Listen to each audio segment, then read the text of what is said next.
はしたない私は嫌いかい？そんなわ。 So, was anyone else uncomfortable with Mei Mei and the relationship with her little brother?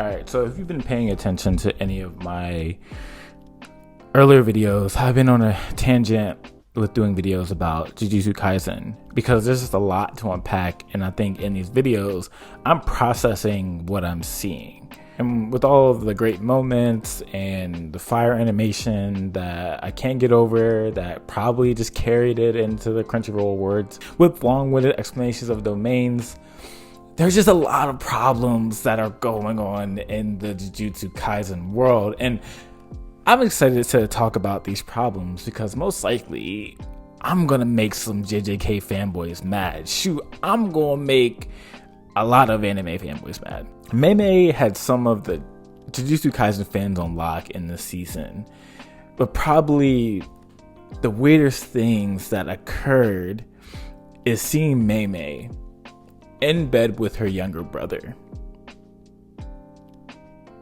That's really weird. Now, what's wild is that it seems like Mei Mei likes taking advantage of her younger brother. Like during her fight, she dang near gambled and sacrificed her brother in order to defeat Geito's curse.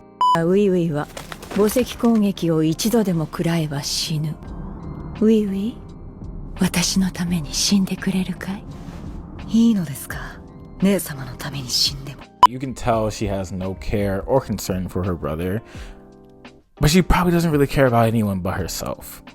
I think anyone, no matter if you are a diehard JJK fan or anime fan, I think can see that this behavior is not okay. If you do think this scene is okay, let me know why. Because in my opinion, I believe that there is no amount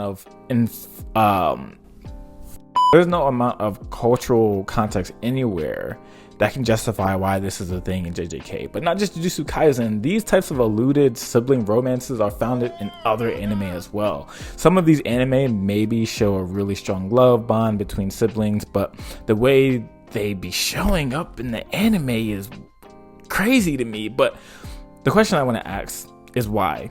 Is it needed for the plot?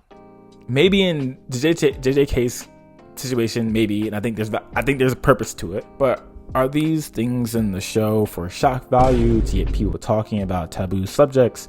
Are they catering to a niche group of people who are into this stuff? Because if you are, you need Jesus, because that's nasty.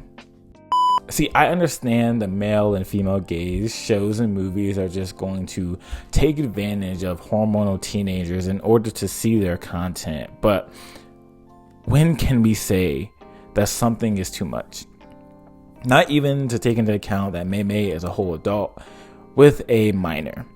I think sexual fan service in any type of way or any type of show can be weird, because why exactly do you need this in your show? Is your show not good? Is it the only way to keep people interested? I think on all accounts and metrics, something like this just isn't okay. And I may have people that are like, but it's just fiction, it's not that deep. And yes, you're right, but you have situations like this all the time. And if I recall, under my Attack on Titan video, people saying something like art imitates life. If this is art, it's imitating life. I think we have a problem. In all of this though, it seems like it's in line with Mei Mei's character in JJK, and I believe it shows how deeply flawed and messed up people can actually be in real life. Many people think that Mei Mei is a reflection of how unfair the JJK society can be, where the people who lay down their lives or want to protect others end up dying like Nanami, while others who manipulate and take advantage live and prosper. To introduce a character that walks on a thin line morally with her own self-interest honestly is a pointer to the worst people in our society, who are only out for themselves. But the reality is, we're very much like that. And Mei Mei reminds me of this Bible passage in Psalm 73 that says, "For I was envious of the arrogant when I saw the prosperity of the wicked. For they have no pangs until death. Their bodies are fat and sleek. They are not in trouble as others are. They are not stricken like the rest of mankind. Therefore pride is their necklace. Violence covers them as a garment. Their eyes swell out through fatness. Their hearts overflow with follies. They scoff and speak with malice. Loftily they threaten oppression. They set their mouths against the heavens, and their tongue struts through the earth. What did he say?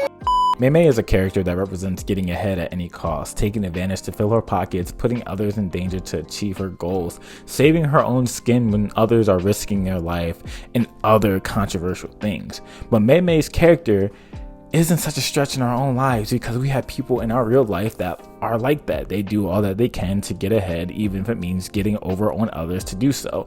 And for a lot of people, we're left shaking our head as to why evil and cruel people like Mei Mei prosper in this life. Life is tough, and sometimes the people that deserve to actually suffer don't. And the ones that deserve to actually live a good life, like Nanami, get his treatment. But the crazy thing is, before a holy God, all of us are kind of like Mei Mei. Romans 3:23 says, "For all have sinned and fall short of God's glory." And the reality is that we deserve to be separated from God for the things that we have done. And that would be horrible news, but God doesn't want that for us.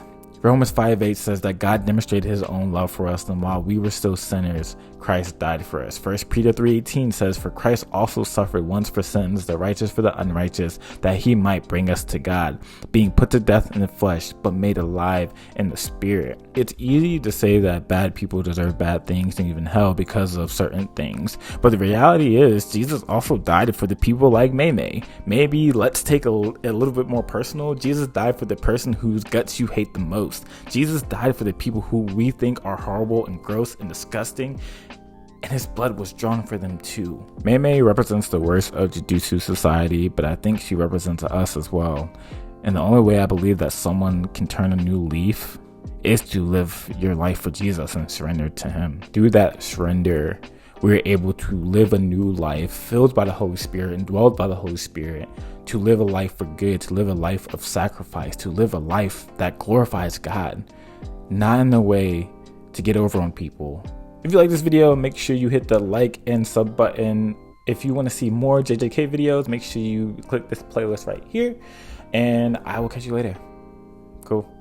Hey guys, for those of you who don't know, myself and my friend Kai are starting a Kickstarter. Kickstarter is now in the pre-launch phase, so check out the link in both of our bios. You can check out bio or the Fried Ink manga official page bio. Hit the first link.